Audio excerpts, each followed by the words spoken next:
Hey, what's up, everybody? Welcome in to a brand new Best Bets edition of Snaps. Today, though, I'm going to do you one better. We're going to extend our alliteration by one B as it's a Best Bets Baby edition of Snaps as our guy, Aaron Murray, new child. Congratulations. Happy Thanksgiving to everyone. We're so happy to be back. Hope you had a wonderful Thanksgiving.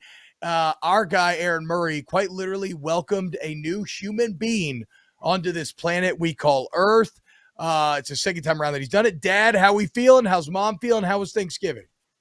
Thanksgiving was good. We're exhausted. I'm tired. You know the drill. Sleeping on a hospital couch for 2 nights does not make you feel good. But no, baby's doing great.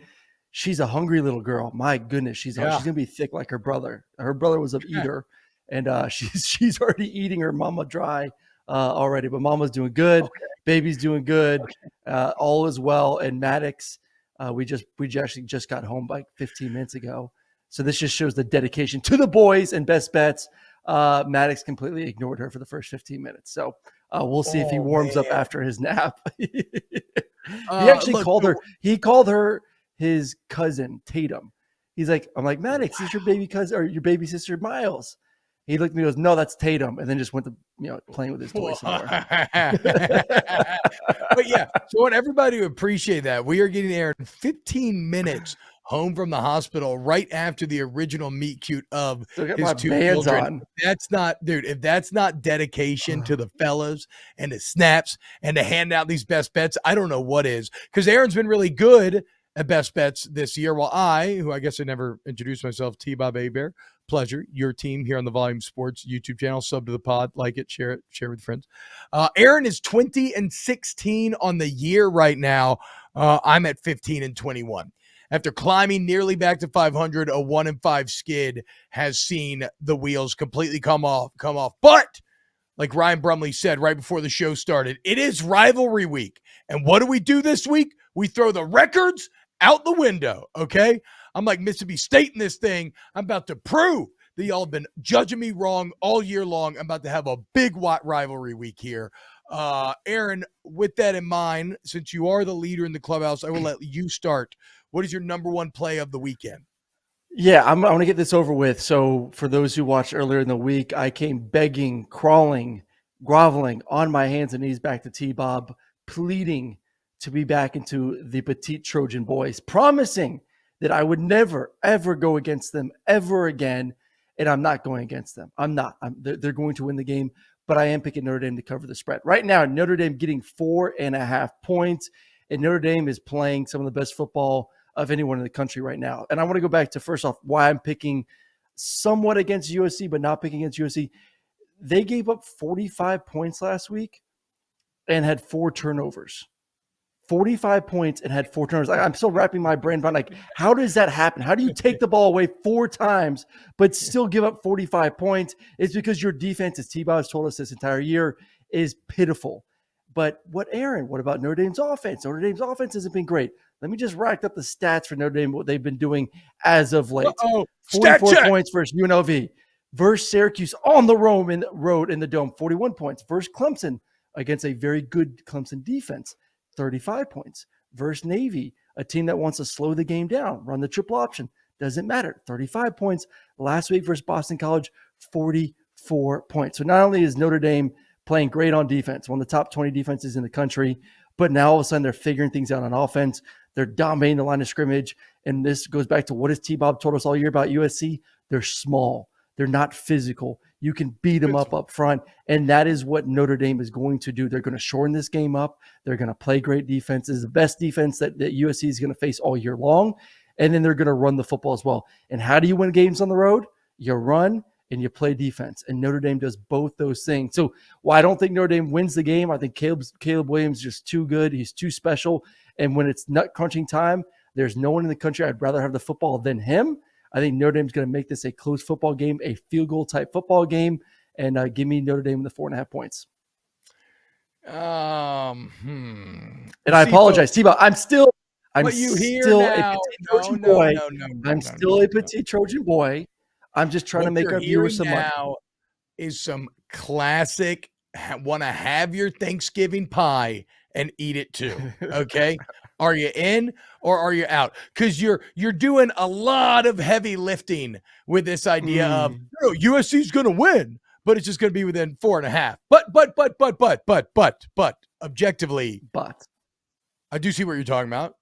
I'm not going to kick you off the bandwagon. I will convene the council. I will talk to our guy Chris Trevino. I will talk to Papa Colin Cowherd. And we will come to a group consensus as to whether or not this. I mean, I got to be honest, your record, and I mean, what you have said this year really works against you. In this case, like you have a record of pass indiscretions and sedition. So I don't want to tell you we're going to let you back on, but we will convene a group decision. My first play of the week, Aaron, you can't comment on this. You are calling the game. But I'm going with Coastal Carolina on the road at James Madison plus the 14.5. Is it a sucker bet? Yes.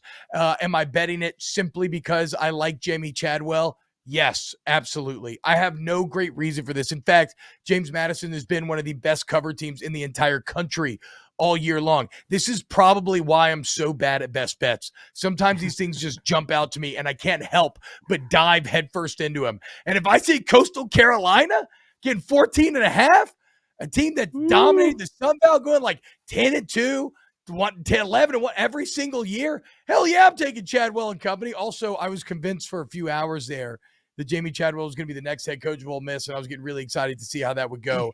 So give me Coastal, a good Coastal team getting a lot of points. Yeah. I am on the call for that game. I think it's gonna be a great football game.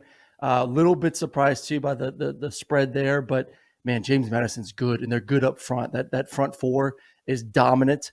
And right now Coastal's playing with their backup quarterback. He's gonna have to shoulder the burden. His first game 2 weeks ago, 2 interceptions. He's got to protect the football if they're gonna want to keep that thing close. That is all I will say on that one. All right, my next best bet of the weekend. I'm going to go South Carolina getting 14.5 versus Clemson. This is I'm a little bit worried about this because I always say you have to take it week by week. South Carolina is not as good as they were last week. Versus Tennessee, that was a dominant performance. But I just have not been a big believer in Clemson this entire season. And I would love nothing more, along with you, T-Bob, and along with a lot of our listeners, for South Carolina to do what they did to Tennessee, to now turn it around and do it to Clemson. Is it going to happen? Probably not. You're not at home. It's not a 7:00 game. You're on the road. And Clemson right now is kind of looking at how the landscape of college football is unfolding right now and saying, hey, guys, there's a chance we can still make the playoffs. Some things have to happen, but there's still a chance if we take care of business versus South Carolina. And obviously, if we take care of business in the ACC championship game versus North Carolina. So I do think you'll get a motivated Clemson team. I just don't like them. I don't think they're dominant at the offensive line. I don't think they're dominant on offense. And I think their defense has shown some weakness, especially in the secondary. And what did South Carolina show us last week with Spencer Rattler? The trust in him to push the ball vertically down the field. If they can connect on some of those big plays, if they can create some explosive plays and quiet the crowd down, I think this is going to be a great football game. I think it's going to be a 4-quarter game. And I would not be surprised if South Carolina actually wins this game. They're going to have to play like they did last week. I think they're more than capable of playing like they did last week. But I think at the end of the day, the thing that worries me more than anything right now is the fact that Clemson on offense is, one, not good, and two, you have a lot of, I would say, insecurities at the quarterback position. Those guys have been benched. They haven't played well this season. What is their mindset going to be going into a rivalry game, going against a team playing with a lot of confidence right now? Aaron, you just hit on one of my favorite things to say and do in sports media, and that's throw out a good would not be surprised. I mean, you got to love it. I said it, and I'm like, T-Bob's thinking about this. It's like, yeah, no. I do it all the time. In fact, I would not be surprised if Vanderbilt beat Tennessee, right? I mean, rivalry game, Danny's playing good football. Exactly. But you say it, nobody remembers if it doesn't work. But if it does, hey, guys, I mean, check the tape. I tried to tell you. Beamer Company. That's why I just picked the points. But I am confident. It's a lot. 2.5 touchdowns versus that offense in Clemson. Yeah, no doubt. I'll take it. I'll take it. I would not be surprised on the Vandy thing for whatever that's worth. Yep. My next best bet, I don't know, man. I feel so twisted up about this board, but I'm figuring that like the worse I'm feeling, the better it's going to actually go, right? Plus, my wife went 5-1 yesterday when I let her make the bet. So none of this matters anyway. I'm going UNC minus the 5.5. Okay. They're at home against NC State. Big rivalry game. They looked awful after jumping out 17-0 against Georgia Tech, losing 21-17, ruining what was a great season otherwise. I think it's the exact shock to the system that UNC needed to kind of recalibrate, refocus back in, stop thinking about the ACC championship.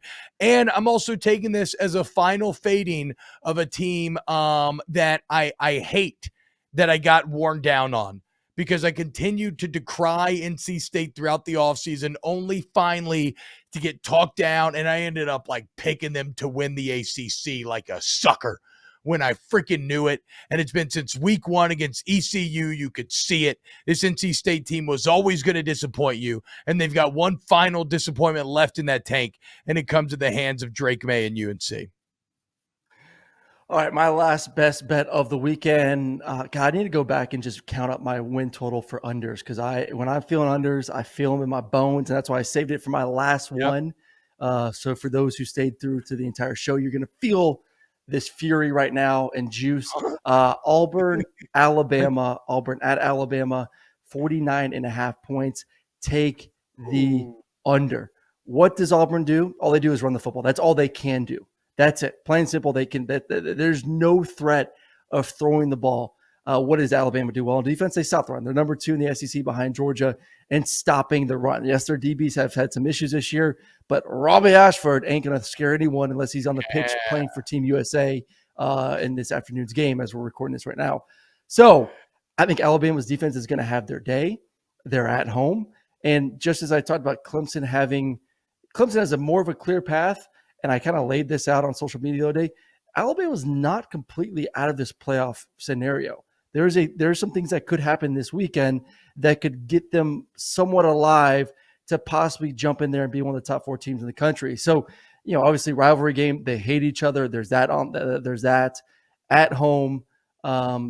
And then Alabama's defense going against an Auburn offense that's just one-dimensional. And I do like Auburn's defense. So flipping to the other side, I think you're seeing a defense really come to life this towards the end of the season, playing with a lot more energy.